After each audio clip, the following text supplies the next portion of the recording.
Hello बच्चों, concept academy Sonbhadra में आपसे स्वागत है। आज हम लोग चैप्टर नंबर 6 और 7 को एक साथ देखेंगे, क्योंकि बच्चों यहाँ पर जो नेमिंग है वो अलग अलग है, तो वो दोनों एक ही चीज को बताते हैं। सबसे पहले मैं इंपॉर्टेंट डेरिवेशन में शुरुआत करता हूँ। Chapter number 7 root mean square method, जिसको वर्चुअल या इफेक्टिव वैल्यू ऑफ एसी के नाम से भी आ सकता है एग्जाम में। दूसरा है श्रीजेंसियार सर्किट। इस चैप्टर नंबर 7 का बच्चों सबसे इंपॉर्टेंट डेरिवेशन है श्रीजेंसियार सर्किट। इसको आप वेरी इंपॉर्टेंट ले सकते हैं बच्चों। अब इसमें है कि अगर आप यहाँ पे देखें फेजर डायग्राम, करंट इंपेडेंस, मैं इसको 4 पार्ट में सॉल्व करूंगा, क्योंकि सबसे पहले फेजर डायग्राम है, करंट इंपेडेंस एक पार्ट है, फिर मुझे इसमें रेजोनेंस बताना है, क्यू फैक्टर बताएंगे, ट्यूनिंग ऑफ रेडियो रिसीवर। इस बार के सैंपल पेपर में भी ये सारी चीजें उसने एक ही में पूछी। फिर थर्ड डेरिवेशन जो है बच्चों AC generator. AC generator chapter 7 में है, पर method of generating induced EMF वो चैप्टर 6 में, पर दोनों एक ही टॉपिक है बच्चों, क्योंकि एसी जनरेटर का डायग्राम और वर्किंग चैप्टर 7 में बताई गई है, और उसी जनरेटर का जो बच्चा जिस प्रिंसिपल पे ये वर्क करता है और जो इसका डेरिवेशन है वो चैप्टर 6 में बताया गया। और आप एग्जाम में कभी भी दोनों अलग अलग नहीं पूछे जाते। और अगर उसने एग्जाम में कह दिया कि डिराइव एसी जनरेटर, तो आप जब भी चैप्टर 7 और चैप्टर 6 को मिलाकर पूरा डेरिवेशन करते हैं तभी वो कंप्लीट माना जाता है। तो इसके डायग्राम वर्किंग के साथ साथ हमें 6 का डेरिवेशन भी साथ में ही लिखना होता है इसके बच्चों। अच्छा, अब इसी तरह सेम टॉपिक है ट्रांसफार्मर। अगर आपको ट्रांसफार्मर का डेरिवेशन कह दे तो चैप्टर नंबर 7 में ट्रांसफार्मर का कोई डेरिवेशन नहीं, पर ट्रांसफार्मर वर्क किस पे करता है? म्यूचुअल इंडक्टेंस पर। और म्यूचुअल इंडक्टेंस का डेरिवेशन दिया किसमें है? चैप्टर नंबर 6 में। तो वो इनडायरेक्टली ट्रांसफार्मर को चैप्टर 6 में पहले ही समझा दे रहा है, पर आपको कभी भी पूछे तो हम इन दो टॉपिक को अलग नहीं कर सकते। अगर 5 नंबर में ट्रांसफार्मर आता है तो इसका diagram, working and proving and derivation वो आपको करके आना होगा। इसीलिए मैंने इन दोनों टॉपिक को एक ही बताया, चैप्टर नंबर 7 और 6 को मिला कर। तो 6 के भी बच्चों सारे डेरिवेशन हमने यहीं पे कवर कर लिए, 7 के भी इंपॉर्टेंट डेरिवेशन यही कवर करनी है बच्चों। आप इसका स्क्रीनशॉट ले सकते हैं। ठीक है बच्चों, आज हम लोग यहाँ पे अपना फर्स्ट डेरिवेशन देखेंगे, रूट मीन स्क्वायर वैल्यू। यहाँ पर बच्चों क्या हो रहा है, किसी भी रेजिस्टेंस में हमने एक एसी वोल्टेज लगा दिया है E = E0 sin omega t, और इसमें वैल्यू फ्लो हो रही है I = I0 sin omega t, I0 sin omega t। अब इसमें बच्चों वर्ड क्या है कि यहाँ पर ये आपकी करंट का डायग्राम है, करंट के लिए ये आपका डायग्राम है, और ये ओमेगा टी है। अगर मैं एंगल में लिखूं तो ये 0 degree, 90 degree, 180 degree, 270 degree and 360 degree. और इसकी हाईएस्ट वैल्यू क्या है? I0। अब बच्चों यहाँ पे जो हम लोग रूट मीन स्क्वायर वैल्यू पढ़ने जा रहे हैं, आखिर वो आई कहां से? क्योंकि हमें एसी करंट के बारे में पता है या एसी वोल्टेज के बारे में पता कि एक बार ये 0 से हायर वैल्यू पे जाएगा, फिर हायर से लोवेस्ट वैल्यू पे आएगा, फिर अपोजिट डायरेक्शन में ये हायर वैल्यू पे जाएगा, और फिर अपना 0 वैल्यू पे। इसी तरह ये एक साइकिल कंप्लीट करता और पूरे टाइम ये इसी तरीके से चलता रहता। तो अब जो यहाँ पे इंजीनियर्स थे उनके सामने दिक्कत ये आई कि डीसी जो होती है कांस्टेंट होती है, डीसी को अप्लाई करने पर हमें ये समस्या नहीं आती करंट कितनी है, जितनी आ रही है यहाँ पे आ रही है, पर यहाँ पे 4 एम्पीयर कांस्टेंट, पर यहाँ पे अगर मान लेते हैं 4 एम्पीयर तो कांस्टेंट नहीं है, ये वेरी कर रही है। तो अगर यहाँ का 4 एम्पीयर जितना हीट प्रोड्यूस करता है किसी डिवाइस, हम हीटर ले लेते हैं, हम हीटर ही ले लेते हैं, अगर मैं डीसी से चलाता तो ये 4 एम्पीयर जितना हीट प्रोड्यूस करेगा, क्या एसी वैल्यू भी उतना ही हीट प्रोड्यूस करेगी? नहीं, ऐसा नहीं था। एसी वैल्यू कम हीट प्रोड्यूस करती थी, तो डीसी और एसी को कंपेयर कैसे किया जा सकता है? किस क्वालिटी को लेकर? हीट क्वालिटी को लेकर। किस क्वालिटी को लेकर? हीट क्वालिटी को लेकर डीसी और एसी को कंपेयर कैसे किया जा सकता है? तो उसी का एक मेथड आया, रूट मीन स्क्वायर मेथड। अगर हम एसी का रूट मीन स्क्वायर मेथड निकाल दें तो ये एसी, ये 4 एम्पियर एसी जितना रूट मीन स्क्वायर निकलेगा उतनी डीसी के बराबर होगी। तो जो बच्चों इस बात को मैं एक और समझाने की कोशिश करूंगा। मैं सबसे पहले इसकी प्रूविंग स्टार्ट करता हूं। जैसा इसका नाम है, इसके नाम को देखिए बच्चों, आप उल्टा पढ़िए, उल्टा पढ़िए, मतलब आई स्क्वायर। सबसे पहले हमें क्या करना है? स्क्वायर करना, स्क्वायर करना। अगर मैं इसको टाइम के बेसिस पे लिखूं तो बच्चों इसको t लिख सकता हूं, इसको 3t/4 लिख सकता हूं, इसे t/2 एंड ये t/4। इस पार्ट में भी मैं इसको बांट सकता हूं। तो सबसे पहले मैंने क्या किया? i का स्क्वायर किया, करंट की बात करो। उसके बाद क्या किया मैंने? मीन, किसी भी चीज का मीन निकालने का मतलब होता है पहले तो सम कर देना। यहां पर जितने भी i के कंपोनेंट है सबको मुझे क्या करना है? सम करना। सम करने का तरीका क्या होता है बच्चों मैथमेटिक्स में? इंटीग्रेशन। कहां से कहां तक? 0 से t। और बच्चों सम करने के बाद क्या करते हैं? जितने नंबर ऑफ ऑब्जर्वेशन होते हैं उससे क्या कर देते हैं? डिवाइड कर देते हैं। तो क्या आ जाता है? मीन। और मीन निकालने के बाद मैंने क्या लिखा है? रूट। तो बच्चों इसका कर दीजिए स्क्वायर रूट। और इसको किसके रेस्पेक्ट में हम इंटीग्रेट करेंगे? टी के रेस्पेक्ट में, टाइम के रेस्पेक्ट में ये चेंज हो रहा है। तो ये किसके इक्वल होगा? आई आरएमएस वैल्यू के इक्वल। बच्चों यहां पर अब हम लोग क्या करेंगे? आई की वैल्यू रखेंगे। जल्दी, आई का वेवफॉर्म क्या है? Sine square omega t. तो आई की जगह क्या रख दिया मैंने? I naught square sine square omega t dt। बच्चों यहां पर जिसका इंटीग्रेशन होना है वही अंदर रहेगा, जिसका नहीं होना वो बाहर आ जाएगा। आई नॉट स्क्वायर बाई टी बाहर आ गया।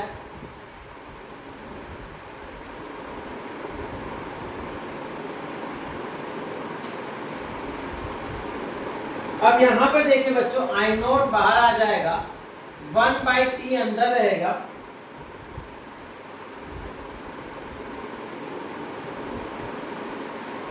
यहां पर बच्चों में लिख दे रहा हूं, यानी साइन स्क्वायर ओमेगा टी जो होता है या साइन स्क्वायर थीटा का जो फॉर्मूला होता है बच्चों, 1 - cos 2 ओमेगा टी बाई 2। ये मैथमेटिक्स का फॉर्मूला है बच्चों। एक जो बायोलॉजी के स्टूडेंट है वो उसको याद कर लेंगे और जब भी इसकी प्रूविंग करेंगे जरूर इस फॉर्मूले को लिखेंगे बच्चों बाई 2। और किसके रेस्पेक्ट में होना है? टी के रेस्पेक्ट में ये होना। तो मैंने आपको पहले ही बताया जिसके रेस्पेक्ट में होना वही अंदर रहेगा। तो क्या बाहर आ जाएगा? 2b बाहर आ जाएगा। और मैं दोनों का अलग अलग इंटीग्रेशन कर दूंगा, 1 का अलग बच्चों और cos 2 ओमेगा टी का अलग इंटीग्रेशन कर दूंगा ताकि आपको समझने में।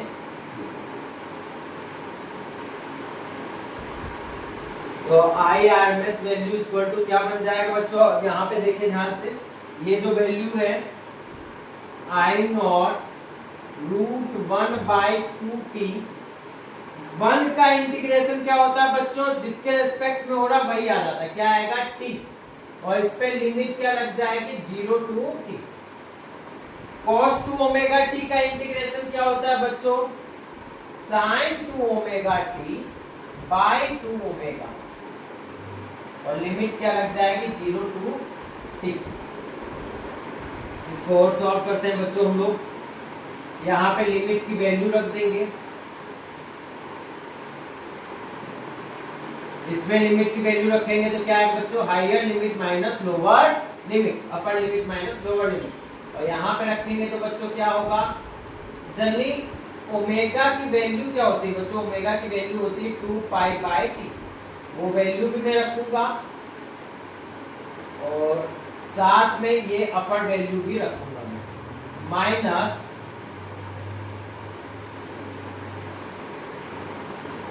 बच्चों 1/2 ओमेगा में बाहर ले लेना, 1/2 ओमेगा में बाहर ले लेना साइन। अब मैं t की जगह क्या पुट करूंगा बच्चों, 0, तो 0 पुट करूंगा तो पूरा क्या हो जाएगा, 0 के इक्वल, तो t से t गया, तो I RMS equal to I naught under root 1/2 t minus 1/2 omega sine 4 pi minus sine 0। बच्चों साइन 0 की वैल्यू भी 0 होती है, 4 पाई की भी वैल्यू क्या होती है, 0। 4 पाई की भी वैल्यू क्या होती है, 0।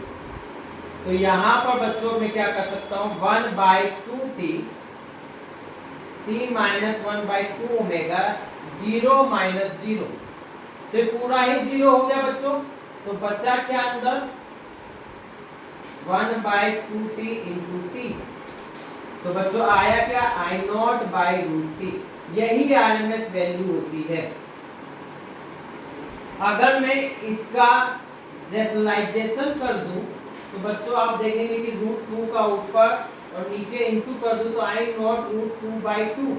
अगर मैं इसे सॉल्व करूं तो √2 की वैल्यू होती 1.414 डिवाइडेड बाय 2, तो I RMS इक्वल टू सीधे सीधे आ जाता है बच्चों 0.707 I नॉट। इस बात को मैं यहां समझाने की कोशिश करता हूं बच्चों, I RMS वैल्यू I कितना, 0.707 I नॉट। मैं मान लेता हूं किसी में 10 एम्पियर करंट फ्लो हो रही है, मैं मान लेता हूं यहां पर 10 एम्पियर करंट फ्लो हो रही है बच्चों। तो जरा आप I नॉट की वैल्यू रख के देखिए तो 10, तो आएगा कितना बच्चों, I RMS की वैल्यू कितना आएगी, 7.07 एम्पियर। मतलब जो 10 एम्पियर है ये डीसी के 7.07 एम्पियर के इक्वल है। जितना काम डीसी का 7 एम्पियर करेगा उतना ही काम एसी का 10 एम्पियर करेगा।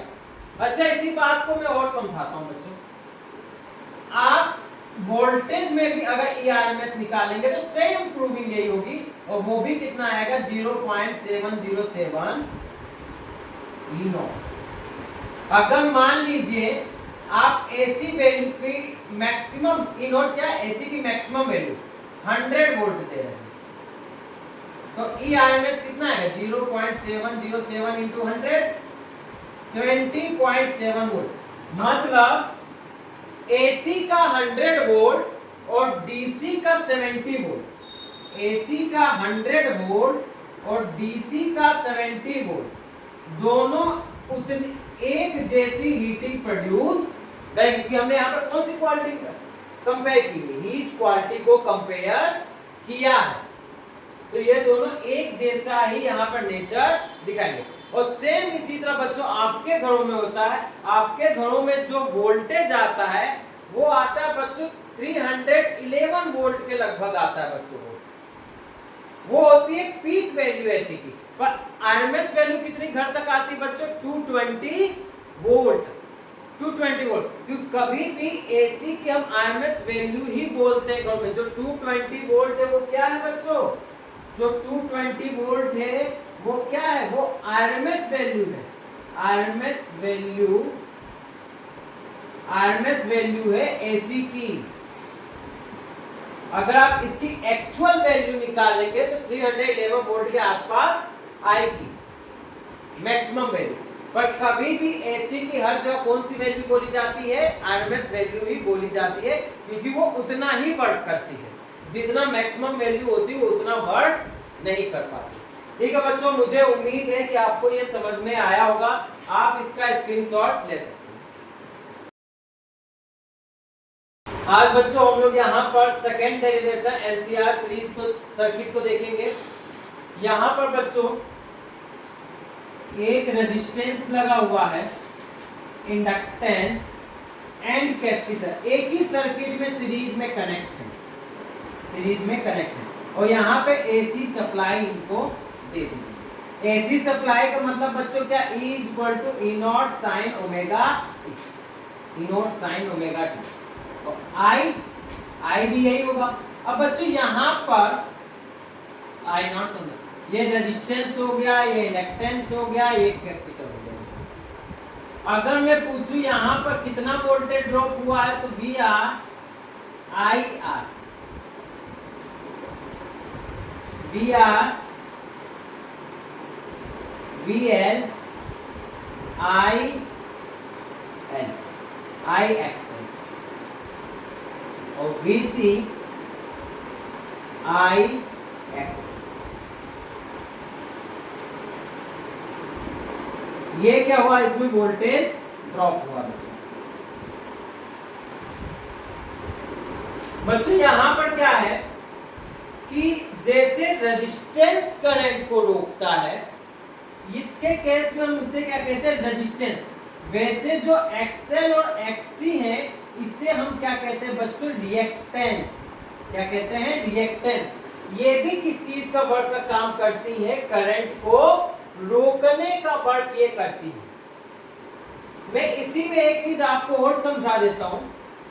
जो कैपेसिटर होता है वो देखिए एसी को पास करता है और डीसी को ब्लॉक कर। देखिए डीसी ऐसे जाएगी तो उसे क्या कर देगा, ब्लॉक कर देगा। इसके डायग्राम को भी देखिए, एसी को पास कर देगा। और जनरली जो इंडक्टेंस होता है उसमें डीसी पास हो जाती है, डीसी पास, और एसी को क्या कर देगा बच्चों, वो ब्लॉक।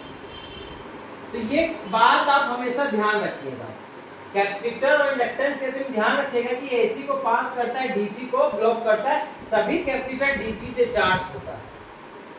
और इंडक्टर जो होता है वो एसी को ब्लॉक करता है, डीसी पास करता है। इसीलिए इंडक्टर में हमेशा क्या लगाया जाता है, एसी लगाया जाता है, ताकि वो एसी से चार्ज हो। ठीक बच्चों, ये बात आपको समझ में आई होगी।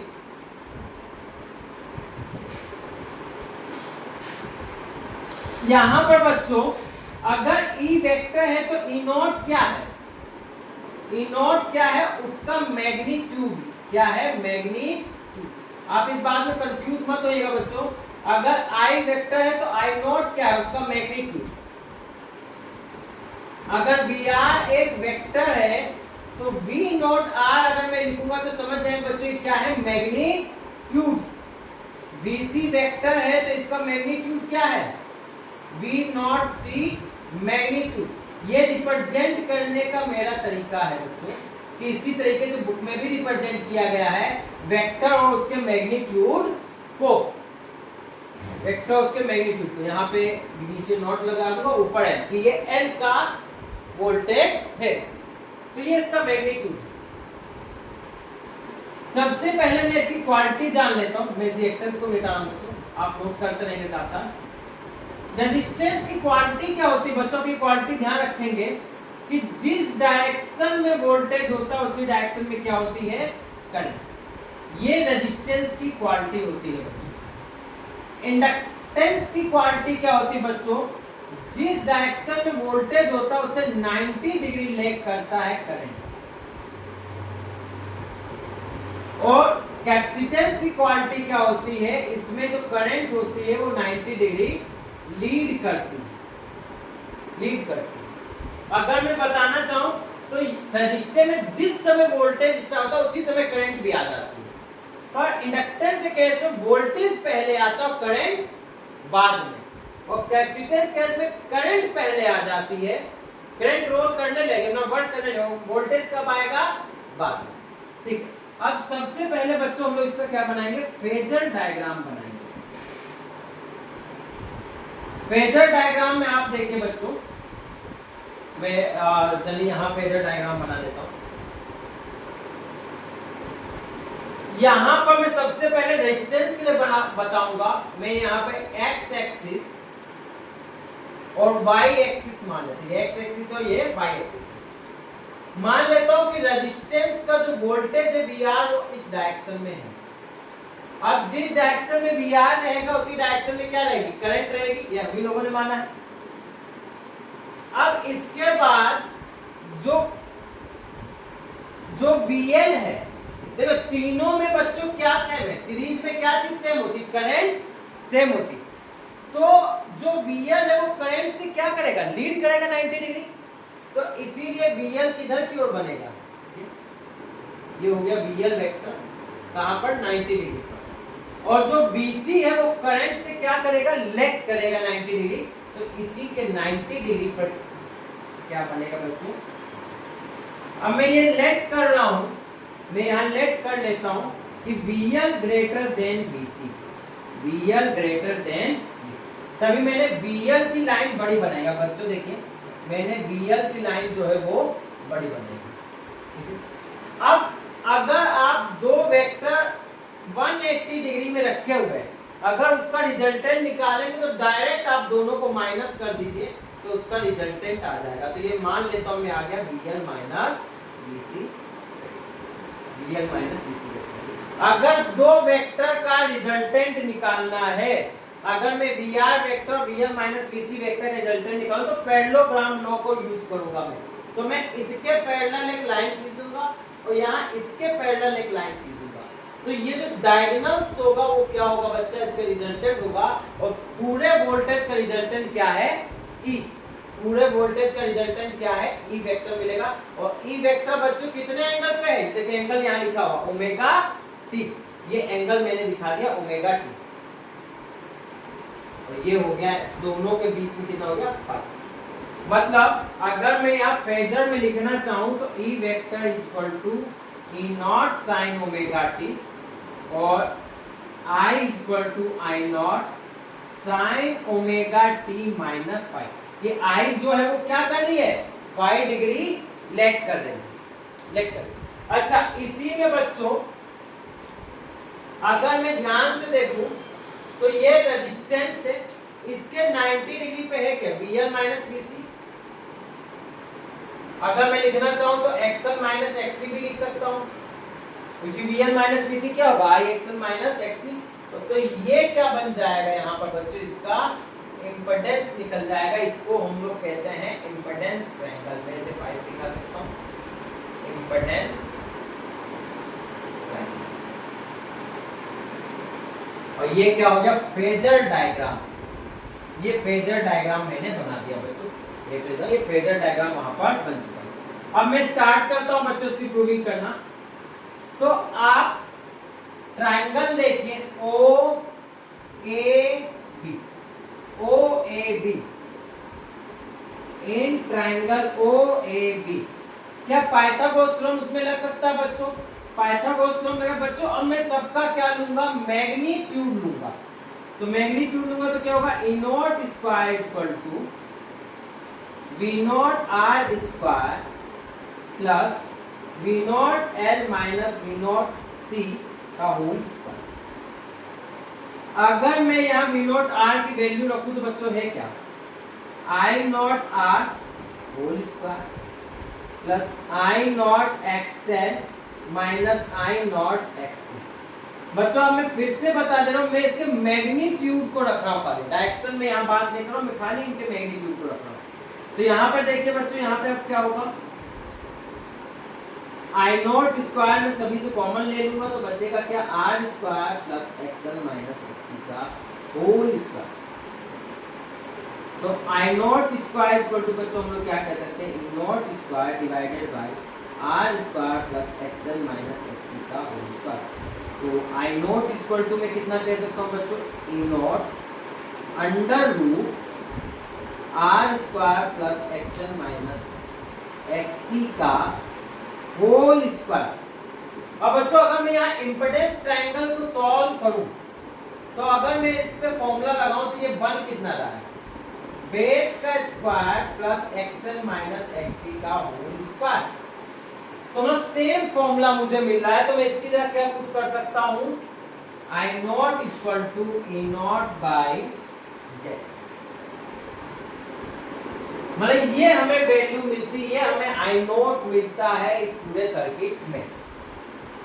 ठीक बच्चों, यहाँ पे मैं इम्पीडेंस को भी मैंने निकाल दिया और I नॉट की भी वैल्यू मैं यहाँ पर निकाल चुका हूँ। अच्छा अब इसी के आगे मैं स्टार्ट करता हूँ रेजोनेंस कंडीशन। रेजोनेंस कंडीशंस क्या होती है? अभी आप इसके फॉर्मूले में देख रहे हैं बच्चों कि अगर रेजोनेंस कंडीशन का मतलब ये होता है कि आई की कितनी मैक्सिमम वैल्यू हम पा सकते हैं, इस सर्किट में आई की कितनी मैक्सिमम वैल्यू हम पा सकते हैं, उसी को हम कहते हैं रेजोनेंस कंडीशन। अच्छा, मैं इसकी मैक्सिमम वैल्यू कब पा सकता हूं? अगर XL इक्वल टू क्या हो जाए XC। अगर बच्चों क्या हो जाए XL इक्वल टू XC, आप रख के देखिए आई नॉट इक्वल टू क्या होगा E naught under root R square. अगर XL और XC इक्वल हो जाए तो क्या होगा बच्चों, ये पूरा कट के क्या हो जाएगा 0। तो यहाँ पे बचे क्या I naught equal to E naught by, मतलब ये प्योरली रजिस्टिव सर्किट होगा। इसमें X और L अपना इफेक्ट नहीं दिखाएंगे, क्योंकि L C के इफेक्ट को खत्म कर देगा और C L के इफेक्ट को खत्म कर देगा, और ये प्योरली रेजिस्टिव होगा। और यहाँ पे इसकी क्या मिलेगी, हमें मैक्सिमम वैल्यू मिलेगी। अच्छा, इसे मैं कर लेता हूँ। फ्रीक्वेंसी अगर हम इसको सॉल्व करेंगे तो हमें मिलेगी XL इक्वल टू हम लोग लिख सकते हैं बच्चों ओमेगा L, और XC इक्वल टू लिख सकते हैं ओमेगा C। XL को अगर मैं कहूँ तो इसको omega square equal to 1 by LC, और omega equal to 1 by under root LC। Omega जो है वो एंगुलर फ्रीक्वेंसी है, ओमेगा के हम एक और वैल्यू दे सकते हैं 2 pi f under root LC। तो f equal to 1 by 2 pi under root LC। ये है रिजोनेंट फ्रीक्वेंसी। ये रिजोनेंट फ्रीक्वेंसी बच्चों में यहाँ पे एक और लिख दे रहा हूँ fr equal to 1 by 2 pi under root LC। ये रिजोनेंट फ्रीक्वेंसी है, और इसी रिजोनेंट फ्रीक्वेंसी पर XL और XC क्या होते हैं, इक्वल होते हैं। Inductive reactance and capacitive reactance क्या होते हैं, इक्वल हो जाते हैं। और जब ये इक्वल हो जाते हैं तो उसमें क्या होती है, करंट मैक्सिमम हो जाती है। तो एक तरीके से चूज करने का हमें तरीका मिल गया कि हमारी मैक्सिमम करंट मिलेगी तो बहुत सारी फ्रीक्वेंसी है, पर इस रेजोनेंस फ्रीक्वेंसी पर एक ही फ्रीक्वेंसी होगी जिस पे करंट मैक्सिमम होगी, और वहीं पे वो चैनल हमारा सेलेक्ट हो जाए। इस बात को और आगे समझाता हूं मैं बच्चों। मुझे उम्मीद है कि आपने नोट कर लिया होगा। आप इसका बच्चों स्क्रीनशॉट ले सकते हैं। मैं इस साइड का रफ करता हूं बच्चों, क्लीन कर लेता हूं।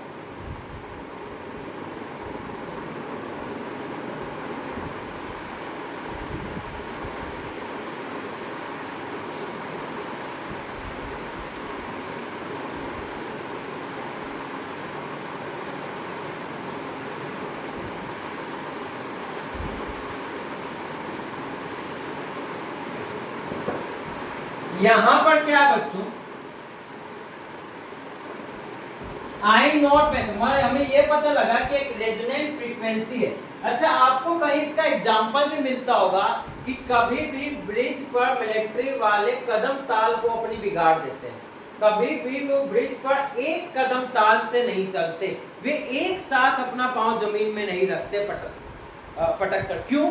क्योंकि ब्रिज के समय ऐसा हो सकता है कि उसकी फ्रीक्वेंसी, उनके कदम ताल की फ्रीक्वेंसी ब्रिज की फ्रीक्वेंसी से मैच हो जाए। तो जब भी ऐसा होगा तो वहां ब्रिज टूटने के चांसेस रहते हैं, क्योंकि उस समय जो वाइब्रेशन होगा वो क्या होगा बच्चों, हाइयर होगा। हाइयर वाइब्रेशन से क्या होगा, ब्रिज टूट जाएगा। और सेम इसी तरह के कांच के टूटने में भी आपको क्या लगता है, कॉन्सेप्ट लगता है। आपने देखा और टीवी चैनल पर कई बार कुछ गाने की फ्रीक्वेंसी से कांच टूट जाता है, कांच टूट जाता है, उसमें एडवर्टाइजमेंट में इस तरह दिखाते हैं बच्चों। तो वहां पर क्या होता है, वहां पर उस व्यक्ति का गाना और उस ग्लास की फ्रीक्वेंसी पार्टिकल की दोनों मैच हो गई, और जब भी वो मैच हो जाएंगे तो वाइब्रेशन क्या होगा, हाइयर, और ग्लास के पार्टिकल हाइयर वाइब्रेशन करेंगे, उसी समय ग्लास टूट जाएगा। उसी तरह जब भी यहाँ रेजोनेंस फ्रीक्वेंसी मिलती है तो यहाँ पे इस केस में क्या होता है, करंट मैक्सिमम होता है। अब करंट मैक्सिमम होने में भी बच्चों एक फैक्टर आता है, Q factor. Q factor, Q factor का मतलब बच्चों क्या है,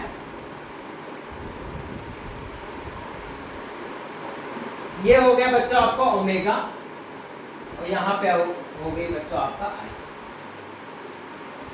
हो सकता है आपका डायग्राम ऐसे मिले,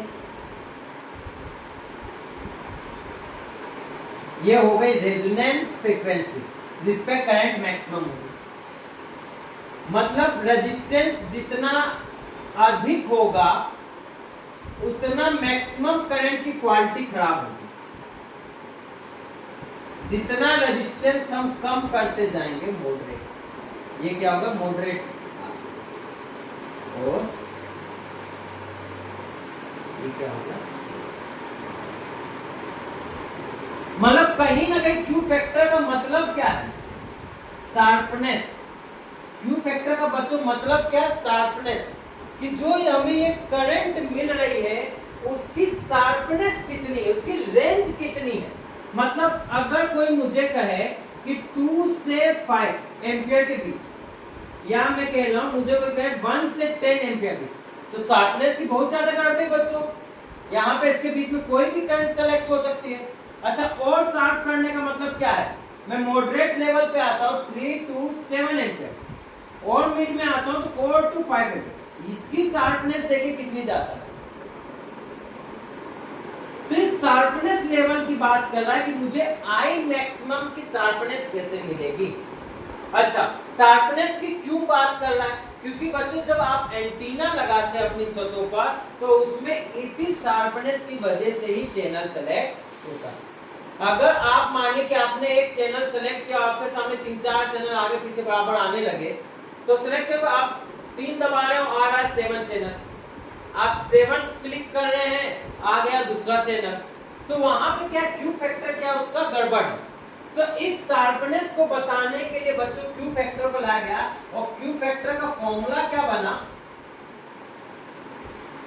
मैं यहाँ पे एक डायग्राम और बना रहा हूं।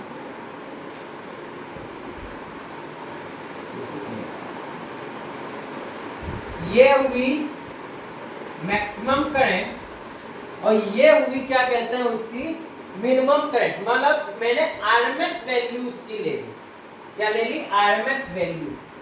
कि मैंने आपको बताया था कि एसी में सबसे ज्यादा इफेक्टिव क्या होती है, आरएमएस वैल्यू। तो ये इन्हीं दो फ्रीक्वेंसी पे मुझे मिलेंगे आरएमएस वैल्यू। इसी को मैंने क्या कह दिया बच्चों, बैंड विड्थ। क्या कह दिया, बैंड विड्थ। मतलब क्यू फैक्टर इक्वल टू होता है,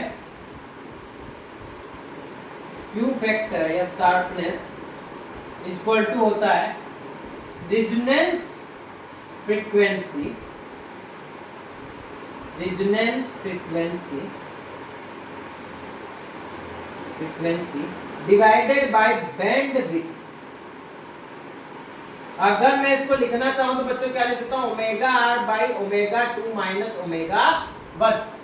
जितना बैंडविड्थ कम होगी शार्पनेस उतनी ही ज्यादा होगी। अच्छा, मैं इसको क्या कर देता हूं, डेल्टा ओमेगा मान लेता हूं। डेल्टा ओमेगा माने क्या होगा, omega R minus omega 1। Omega R में से ओमेगा 1 हट गया, और इसको भी डेल्टा ओमेगा मान लेता हूं, दोनों के बीच सेम है, तो ओमेगा 2 माइनस ओमेगा आर। तो मैं इसको लिखना चाहूं तो और क्या लिख सकता हूं, ओमेगा आर बाई 2 डेल्टा। ये क्यू फैक्टर का फॉर्मूला बनता है। ये क्यू फैक्टर का क्या है, फॉर्मूला बनता है। जितना बैंडविड्थ कम होगी उतना ही क्यू फैक्टर क्या होगा, हायर होगा। इसके और भी फॉर्मूले हैं बच्चों, आप इसको स्क्रीनशॉट ले सकते हैं बच्चों। इसके और भी फॉर्मूले हैं, Q equal to omega R L by R. Q factor equal to omega R L by R. आप ये भी लिख सकते हैं, इनसे रिलेटेड एग्जाम में कोई क्वेश्चन आ सकते हैं, omega R C R and 1 by R under root L by C. इनकी प्रूविंग नहीं पूछी जाती बच्चों, बस इनसे रिलेटेड कोई क्वेश्चन आ जाए तो आप इनका यूज करके कर सकते हैं। अब मैं यहाँ पर जो बात कर रहा था बच्चों की एंटीना की, मैं इसे रब कर रहा हूँ बच्चों, या इस साइड का।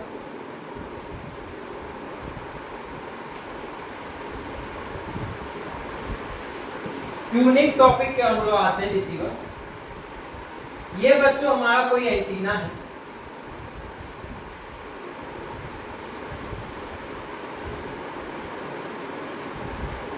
और रिसीवर ये लगा हुआ है। ये क्या है, variable capacitor. Variable capacitor. Variable capacitor का रिमोट बच्चों, ये रिमोट है जो हमारे हाथ में है, और ये क्या है, रिसीवर।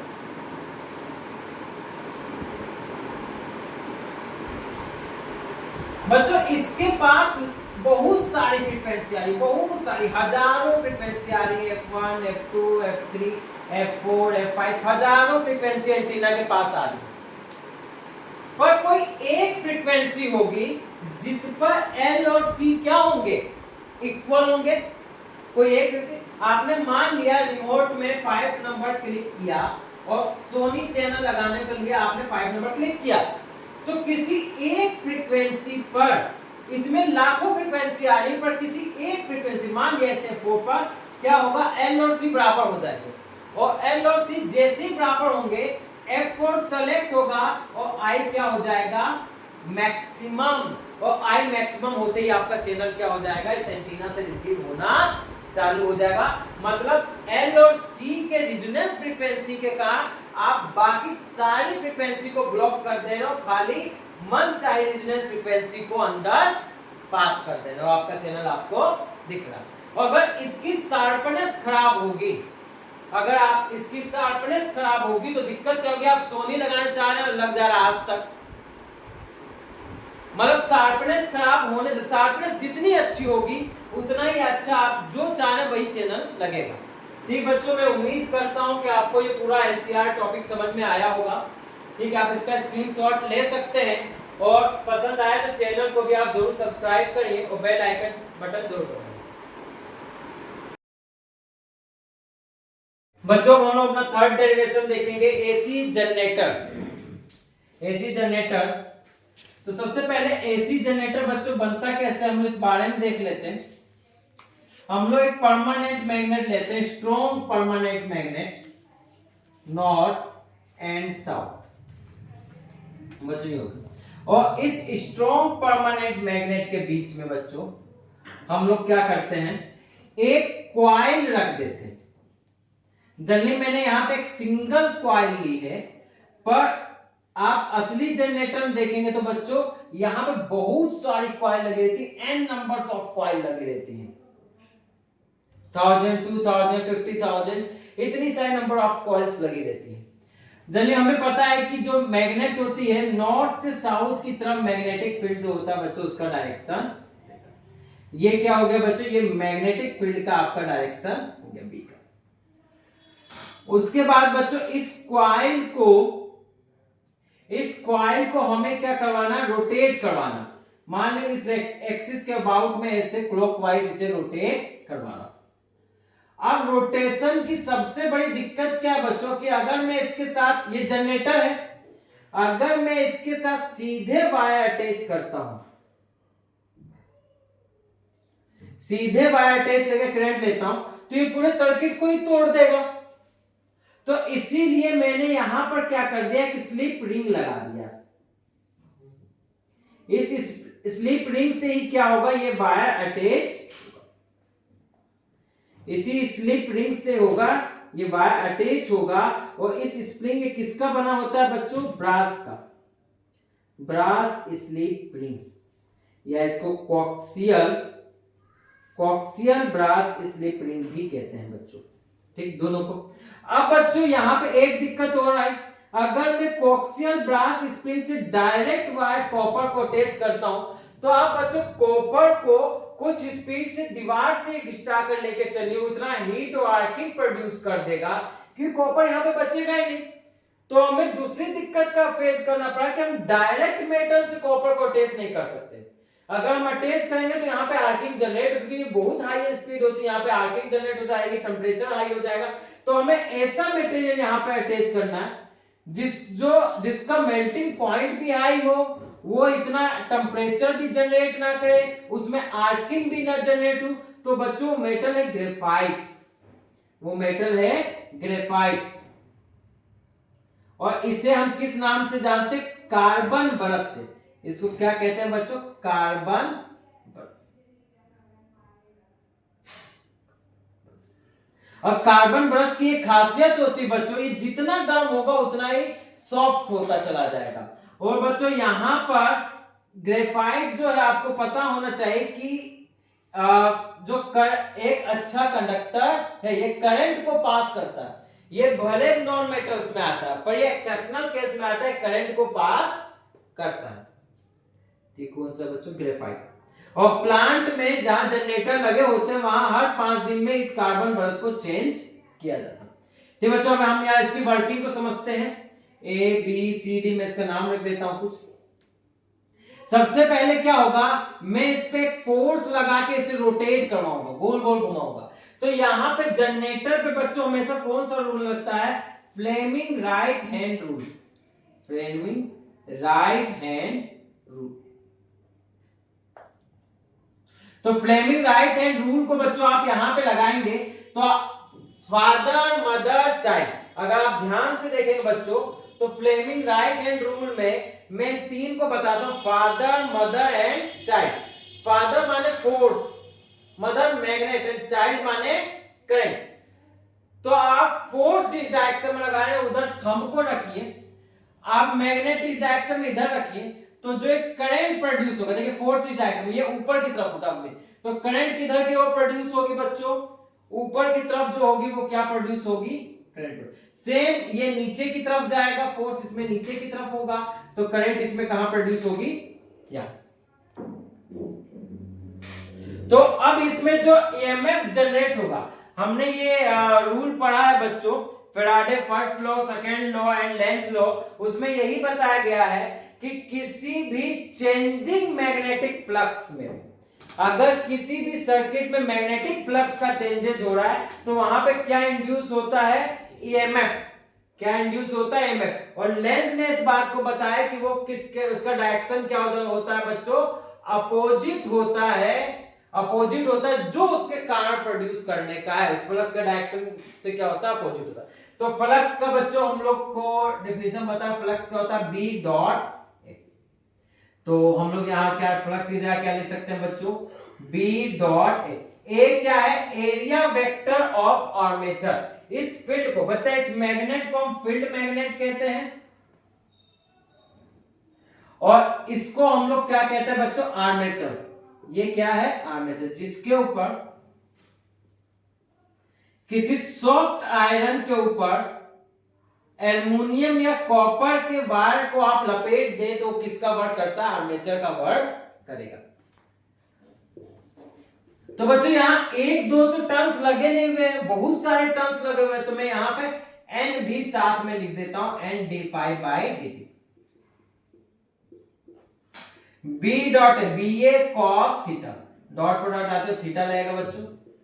थीटा बी और ए के बीच का एंगल है। मैं थीटा की जगह बच्चों ओमेगा टी भी लिख सकता हूं, थीटा की जगह क्या लिख सकता हूं? Omega t. तो यहां पे जो डिफरेंशिएशन होगा बच्चों वो किसका होगा? खाली कोस ओमेगा टी का। कोस ओमेगा टी का जो डिफरेंशिएशन होता है बच्चों वो होता है minus omega sine omega T.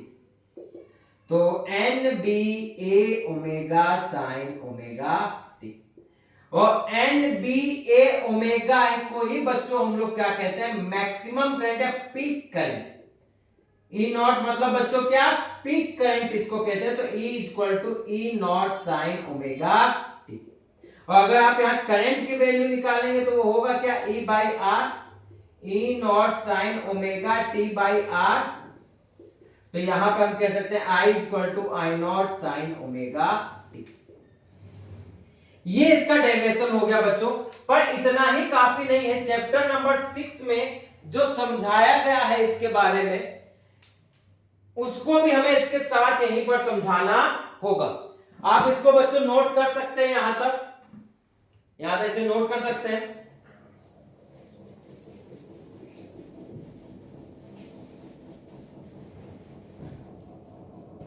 अब देखिए बच्चों, इसी बात को मैं E equal to E naught sine omega T, अब मैं यहां पे जनरेटर की वर्किंग समझा रहा हूं कि ये वर्क किस तरह करता है बच्चों। इस वर्किंग समझाने के बच्चों मैं यहां का भी क्लीन कर रहा हूं। बस मुझे एक ही फॉर्मूला पता है, E equal to E naught sine omega T. अगर मैं ओमेगा टी की बात करूं तो ओमेगा टी किसके किसके बीच का एंगल है? एंगल बिटवीन बी एंड ए। ठीक, वर्किंग को समझाने के लिए बच्चों में यहां नॉर्थ और एक साउथ मैग्नेट ले रहा हूं। सबसे पहले जो ये कॉइल होगी, आप सबसे पहले एरिया वेक्टर को समझिए बच्चों। अगर ये कोई बुक है तो इस बुक का जो एरिया वेक्टर होगा वो इसके क्या होगा? हमेशा परपेंडिकुलर होगा। एरिया वेक्टर हमेशा अपने एरिया के क्या होता है? परपेंडिकुलर। सबसे पहले हमने मान लिया ये आर्मेचर इस तरीके से रखा हुआ है बच्चों। ठीक,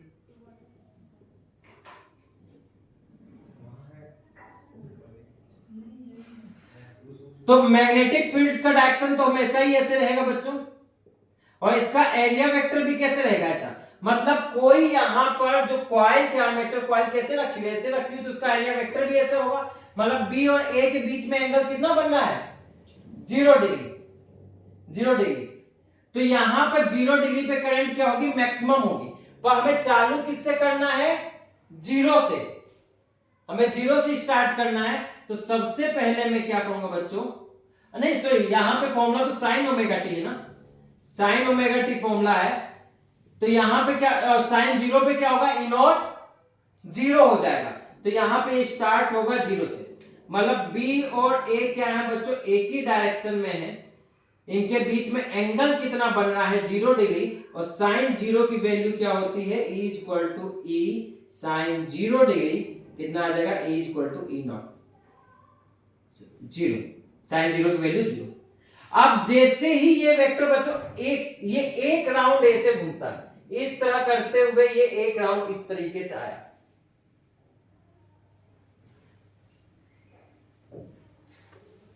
तो बी और ए के बीच में अब एंगल कितना बनेगा बच्चों? 90 डिग्री। मान लिया ये ऐसे करते हुए ये इस तरीके से आगे बच्चों, इस तरीके से हम इसे रोटेट करवा रहे हैं बी। और ए कहां बना हुआ बच्चों? ए इस तरीके से बना हुआ है। ठीक, ए क्या होगा? हमेशा एरिया के परपेंडिकुलर होता है। तो बच्चों या तो ये बाहर की तरफ होगा या ये अंदर की तरफ होगा। ठीक, तो आप इसे ले सकते हैं, अगर ये अंदर की तरफ है, मैं अंदर की तरफ ले रहा हूं, ये इस तरीके से। कितने डिग्री पर? 90 डिग्री पर एरिया। तो ये क्या होगी? करंट अब मैक्सिमम होगी, मैक्सिमम वोल्टेज मिलेगा, यहां पे मैक्सिमम करंट मिलेगी। उसके बाद फिर ये रोटेट करेगा बच्चों।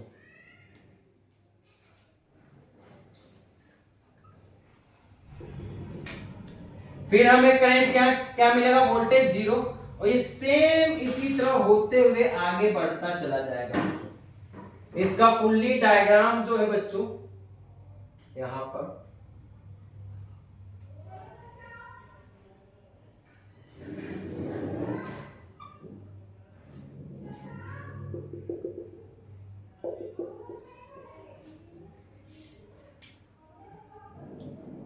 इस केस में क्या होगा? बी वेक्टर और ए वेक्टर क्या होंगे बच्चों? कितने पे होंगे? 180 डिग्री। और इस केस में क्या होगा? बी वेक्टर और ए वेक्टर जो होगा बच्चों वो कितने पे होगा? 270 डिग्री। और इस केस में क्या होगा बच्चों? बी वेक्टर और ए वेक्टर एक ही लाइन में होंगे और वो कितना एंगल बनाएंगे? 360 डिग्री। तो हर डिग्री पर इस तरह का वेवफॉर्म ये जनरेट करेगा, इस तरह का वेवफॉर्म जनरेट करेगा। अगर मैं इसे समझाना चाहूं बच्चों तो ये बस एक बुक है जो किस तरीके से यहां पे रोटेट कर रही है। सबसे पहले यहां पे ये ऐसे रखी थी, फिर ये बुक कैसे हुई? इस तरीके से। एरिया वेक्टर पीछे गया, फिर कैसे आया? इस तरह यहां, फिर ये कॉइल ऐसे घूमी, फिर ये कॉइल ऐसे हो गई जैसे थी। तो ये वेवफॉर्म ये एक साइकिल, एक राउंड में वो ये एक साइकिल क्या करेगी? कंप्लीट करेगी। तो इसीलिए हमें जो वेवफॉर्म मिलती है, जो वहां पे जनरेटर से जो जनरेट होती है करंट, वो कैसी करंट होती है? एसी करंट जनरेट होती है बच्चों। देखो मुझे उम्मीद है कि आपको ये समझ में आया होगा एसी जनरेटर आप इसे नोट कर सकते हैं। हेलो बच्चों, आज हम लोग अपना लास्ट डेरिवेशन ट्रांसफार्मर देखेंगे। इसके अंदर दो डेरिवेशन बच्चों यहाँ पे मिक्स हैं। ट्रांसफार्मर है चैप्टर 7 का, और मैंने बताया म्यूचुअल इंडक्टेंस, जिसपे ये ट्रांसफार्मर वर्क करता है, वो है चैप्टर 6 का। पर ये दोनों एक ही चीज है बच्चों। ट्रांसफार्मर का ये म्यूचुअल इंडक्टेंस है कि ट्रांसफार्मर का प्रिंसिपल ही म्यूचुअल इंडक्टेंस है। यहाँ पे एक प्राइमरी कॉइल है, ये बच्चों प्राइमरी कॉइल है। इस प्राइमरी कॉइल को हम नाम दे दे रहे हैं S1, और ये सेकेंडरी कॉइल, मैं इसे P से दिखा रहा हूं, और ये सेकेंडरी कॉइल है जो इसके ऊपर लिपटी हुई। ये सेकेंडरी कॉइल है जो इसके ऊपर लिपटी हुई है, इसको मैं नाम दे रहा हूं S। जनरली बच्चों ये जो ट्रांसफार्मर होता है सेल टाइप ट्रांसफार्मर, इसे बच्चों हम लोग कहते हैं। ये कौन सा ट्रांसफार्मर होता है? सेल और कोर दो टाइप के हमारे ट्रांसफार्मर होते हैं बच्चों। और ये जो मैं एक ट्रांसफार्मर आपके सामने और बना देता हूं। एक ट्रांसफार्मर बच्चों आप इस तरीके का देखेंगे, तरीके का बच्चों आप लोग ट्रांसफार्मर देखेंगे। ये बच्चों कोर टाइप ट्रांसफार्मर है, और ये बच्चों सेल टाइप ट्रांसफार्मर है। अब ये दो कॉइल एक दूसरे के ऊपर बच्चों, प्राइमरी कॉइल के ऊपर सेकेंडरी कॉइल लगी हुई। तो सबसे पहले हम लोग प्राइमरी कॉइल की बात करते हैं। प्राइमरी कॉइल में क्या है, कोई I1 करंट फ्लो हो रही है, और जो इसकी लेंथ है वो क्या है, L है। ठीक बच्चों, इसकी पर यूनिट लेंथ, मान लिया नंबर ऑफ टर्न्स इसमें कितने बच्चे total n number of turns है। टोटल नंबर ऑफ टर्न्स कितने हैं बच्चों, n। अगर मैं पूछूं total number of turns per unit length, मैं से कैपिटल दिखा दूं पर यूनिट लेंथ, तो वो कितना होगा बच्चों? उसे मैं स्मॉल n से दिखाऊंगा, वो n/l के इक्वल होगा। तो मैं इसमें नंबर ऑफ टर्न्स n1 कह दे रहा हूं बच्चों, और दोनों की लेंथ क्या है, l के इक्वल, और यहाँ पे नंबर ऑफ टर्न्स क्या है, n2। तो सबसे पहले क्या होगा बच्चों, प्राइमरी कॉइल में एक मैग्नेटिक फ्लक्स प्रोड्यूस होगा V1, वो होगा म्यू नॉट N1 I1 के इक्वल होगा। सबसे पहले प्राइमरी कॉइल में एक मैग्नेटिक फ्लक्स प्रोड्यूस होगा, मैग्नेटिक फील्ड प्रोड्यूस होगा, और इस मैग्नेटिक फील्ड के कारण एक फ्लक्स जनरेट होगा बच्चों। क्या होगा? एक फ्लक्स जनरेट होगा जो सेकेंडरी कॉइल से भी कनेक्ट करेगा। तो जितना फ्लक्स सेकेंडरी कॉइल से कनेक्ट करेगा, खाली हम उसी को लेंगे, तो इसलिए मैं लिखा ∅2।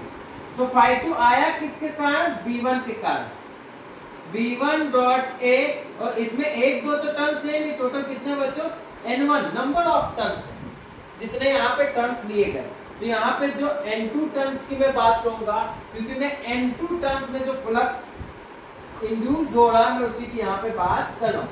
और मैं एक को, ये जो एरिया है, एक कॉइल का एरिया है, मैं उसको यहाँ पर लूंगा। जल्दी ऐसे ही दिखाऊं कि दोनों का एरिया सेम ही होगा। तो ∅2 इक्वल टू V1A N2।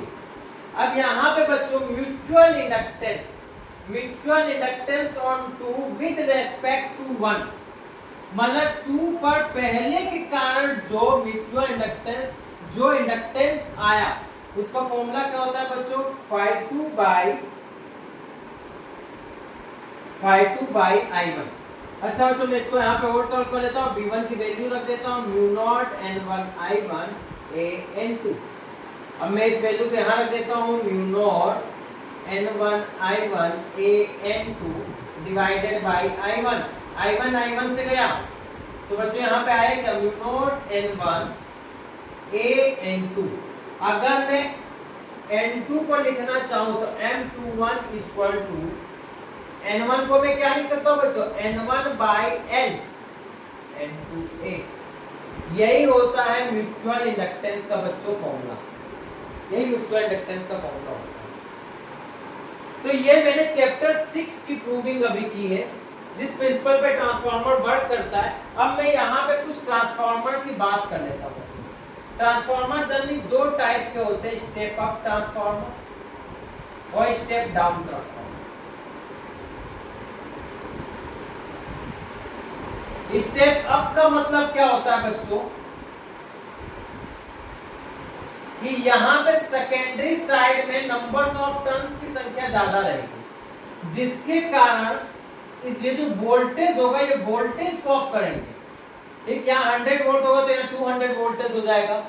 और स्टेप डाउन का मतलब क्या है कि वोल्टेज डाउन हो जाएगा। मतलब स्टेप अप और स्टेप डाउन में बच्चों हम लोग को वोल्टेज से जानना होता है। अच्छा एक बात, यदि वोल्टेज बढ़ेगा तो करंट घटेगी, क्योंकि P इक्वल टू क्या होता है बच्चों, VI। ट्रांसफार्मर वोल्टेज को बढ़ाता घटाता पर इसकी पावर को चेंज नहीं करता, क्योंकि अगर ये एक वैल्यू को बढ़ाता है बच्चों तो दूसरी वैल्यू को क्या कर देता है, कम कर देता है, और दोनों का मल्टीप्लाई क्या रहता है, सेम ही रहता है। बट ट्रांसफार्मर की खासियत है कि पावर इसकी प्राइमरी और सेकेंडरी साइड क्या होती है, सेम होती है। क्वेश्चन बोर्ड में पूछा भी जाता है। और इसकी फ्रीक्वेंसी भी सेम होती है दोनों साइड में, फ्रीक्वेंसी भी क्या रहती है, सेम रहती है। अब इसके बाद बच्चों यहाँ पर अगर मैं फॉर्मूला देखूं तो P1 इक्वल टू P2 में कह सकता हूं,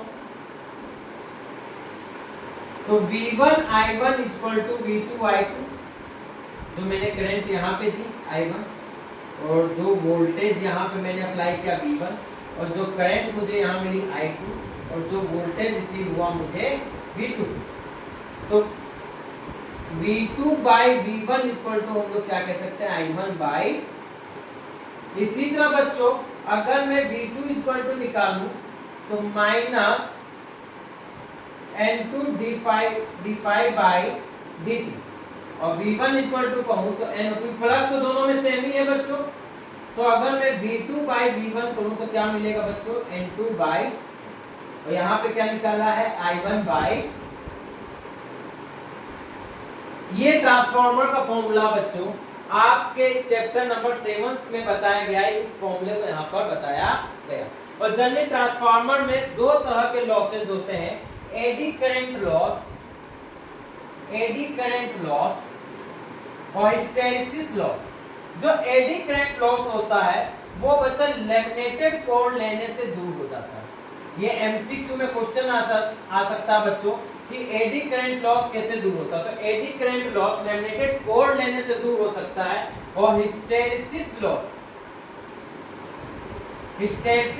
जो है बच्चों वो सॉफ्ट आयरन लेने की वजह से दूर हो सकता है। हिस्टैरिसीस लॉस होता क्या है बच्चों,